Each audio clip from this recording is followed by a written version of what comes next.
Prezados irmãos de Jesus e Maria, paz e alegria no Senhor. Desejo que todos vocês estejam bem e lucrando as graças da fé, da esperança no amor de Deus. Meus irmãos, minhas irmãs, é do conhecimento de vocês que eu trabalho com pregações e aconselhamento de pessoas. E esse trabalho me coloca na linha de frente da situação da vida das pessoas, do que elas passam. E eu tenho notado ao longo dos anos, não é coisa de agora, que 90% do que as pessoas sofrem ou estão sofrendo decorre do uso negativo da palavra. A palavra, que é uma produção do cérebro, transformada em pensamento e depois motivada pela palavra, ela produz realidades espirituais tocantes, espirituais viventes, espiritualidades realistas. A palavra tem um poder de soerguer e derrubar, curar e maltratar, da vida e da morte. Um exemplo disso é quando eu e você damos uma má informação sobre alguém e nós destruímos a vida daquela pessoa para sempre com aquela informação que foi dada. Acabou. Porque como penas, como palhas, como vento, essa palavra que saiu de você e de mim se espraia e contamina as mentes e os corações. Você quer uma prova que a palavra tem poder? Dê uma má informação sobre o próximo. Você destrói aquela personalidade na sociedade para sempre. E dificilmente aquela pessoa vai se soerguer, vai se levantar por sua causa e por minha causa. O contrário também é verdade. Nós podemos limpar a reputação de alguém com a nossa opinião, sobretudo quando nós somos pessoas de referência moral positiva. Então nós podemos levantar a honra e a moral do próximo com uma palavra, com um conceito, com uma opinião sobre aquela pessoa. Não é verdade? Sim. Alguém vem me falar mal de alguém e eu digo, não, você está enganada. Esta pessoa não é assim, não procede assim. Vá atrás dessa história. A pessoa que eu conheço não vive isso. E nós nos tornamos assim um ponto de luz. Então a palavra, ela tem um poder muito grande. Por exemplo, quando eu e você falamos que a nossa vida não presta, que Deus nos abandonou, que Deus tem filhos prediletos, que nós não usufruímos das graças de Deus, que Deus só gosta de brancos, ricos e poderosos, que Deus não tem amor, que Jesus não morreu por nós, que as nossas orações não funcionam.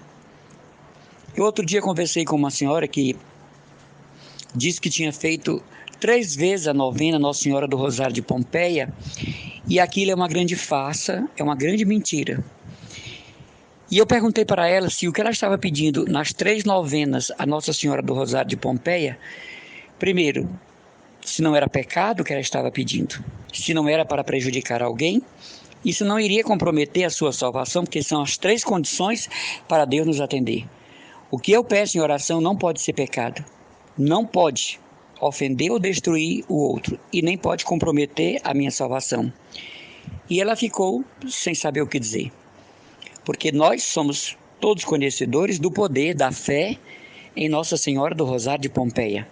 De maneira que a palavra tem poder positivo, negativo, isso fora neurolinguística, né?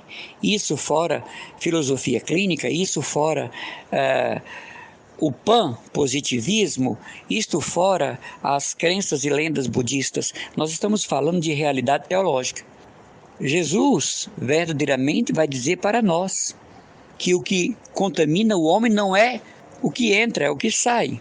Uma palavra a seu respeito negativa, isso não é superstição, isso não é pensamento da nova era, é científico, produz efeitos imediatos, quer sociais, quer psicológicos, quer espirituais. Uma pessoa que diz de si, eu não presto para nada, eu sou uma desgraça viva, eu sou uma pessoa muito sem sorte, eu não tenho sorte no amor, eu não tenho sorte nas finanças. Você acaba atraindo para você um comportamento de pessoa que não se adequa em um relacionamento amoroso e nem é capaz de atrair alguém para si. Você acaba exercitando um comportamento de uma pessoa que não trabalha bem suas finanças. Tudo que vê quer comprar, todo artigo quer comprar, todo evento quer participar. Então as palavras, elas têm um poder curativo ou degenerador. Quando você diz, eu não vou ficar bom desta doença nunca, pode aposentar os remédios, pode aposentar as consultas, porque você já determinou, você criou uma divisória. E essa divisória lhe mantém afastado da cura. Está aí os psiquiatras, os médicos na internet dizendo que grande parte da cura está no pensamento, está na ideia de ser curado. Você se sente uma pessoa que Deus abandonou, que Deus não olha, que Deus não ama? Então, não que seja Deus, mas você produz estados de abandono, de aridez, de ruptura com o sagrado, de aniquilamento espiritual. Até os santos, quando eram provados, como Santa Míriam de Jesus crucificado, que passava 15 dias possuídas pelo demônio, por permissão divina, quando passava esses 15 dias, ela transbordava de louvor e gratidão a Deus, de reconhecimento do seu amor e da sua misericórdia. São Frei Pio, perseguido por anos, por um sacerdote que todos os dias vinha atormentar sua mente, Frei Pio sabia que aquele sacerdote estava a serviço do mal.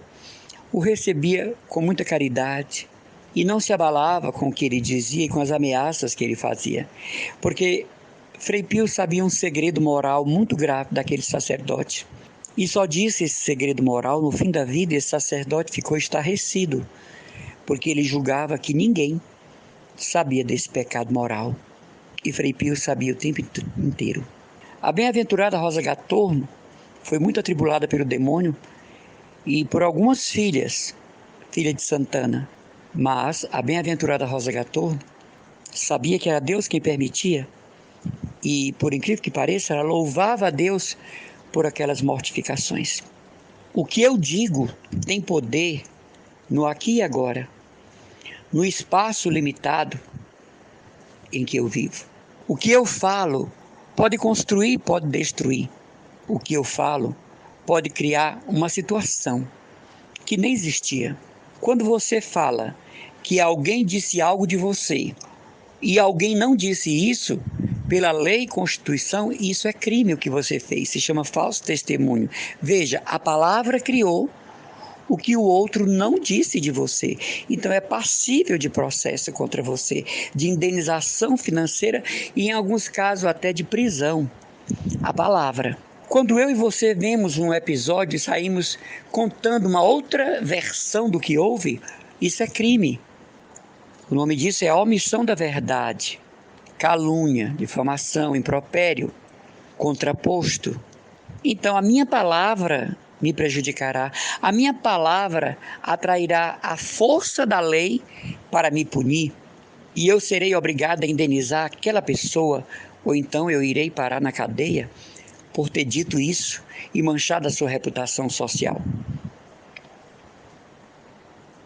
Quando eu e você falamos que a nossa família não presta, quando eu e você falamos que a nossa paróquia não presta, que a nossa congregação religiosa não presta,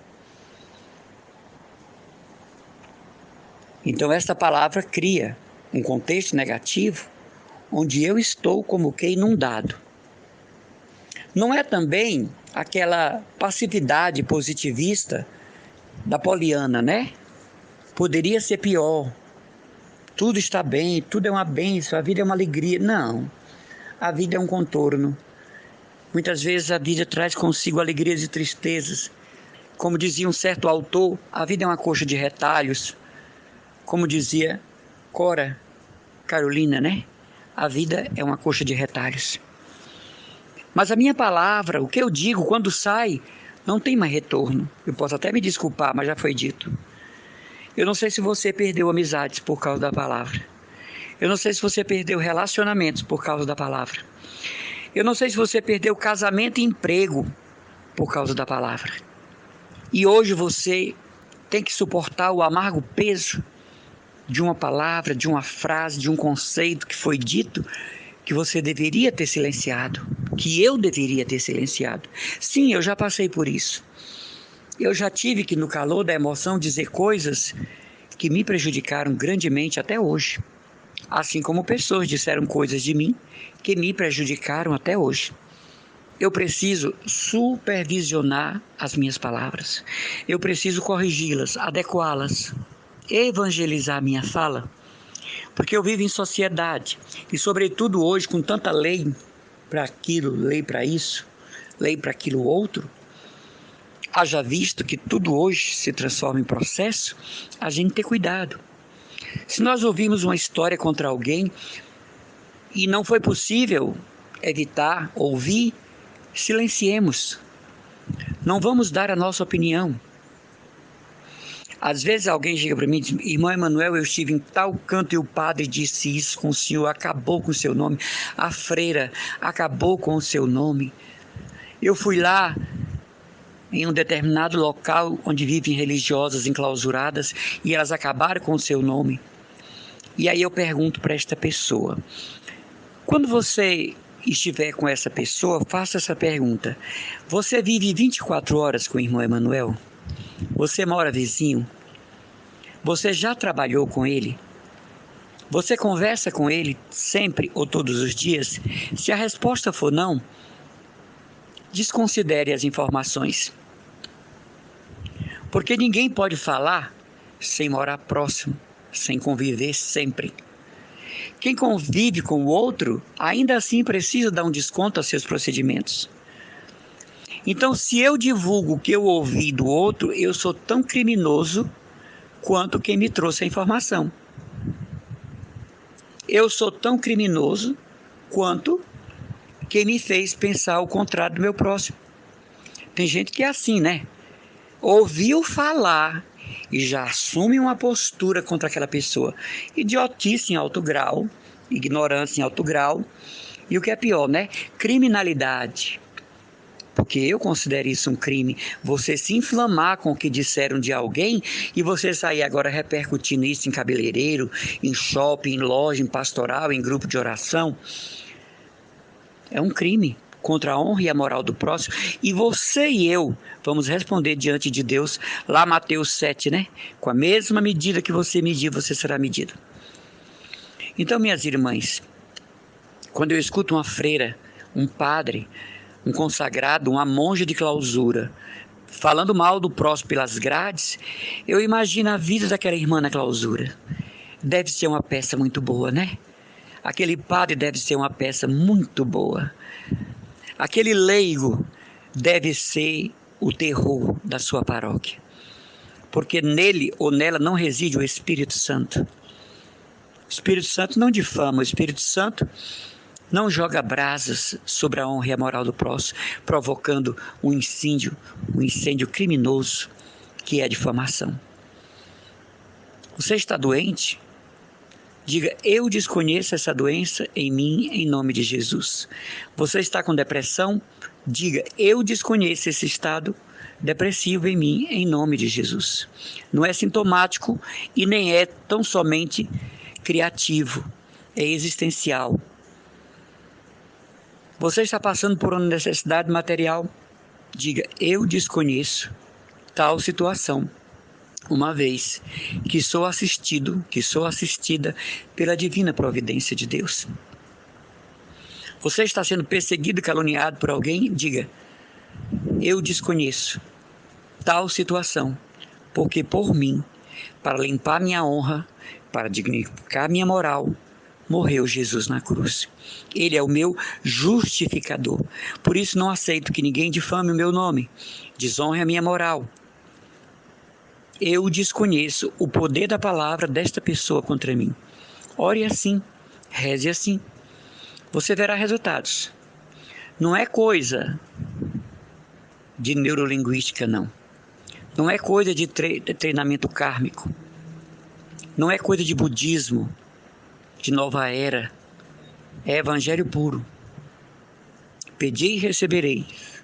Procurai e achareis. Batei e a porta se abrirá. Palavras do Cristo. Então, o poder da palavra, positivo e negativo, é como um freio de mão. Não discuta com seus inimigos. O nome já está dizendo, eles são seus inimigos.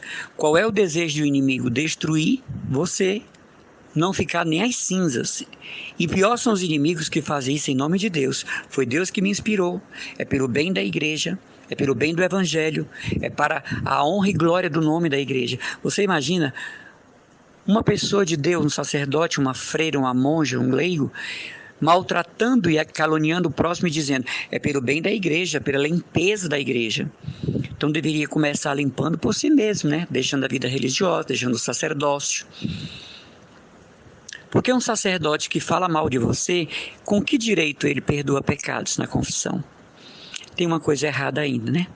Se uma monja de clausura acaba com seu nome, a oração dela bate no teto do coro e cai. O Senhor vira o rosto quando ela reza.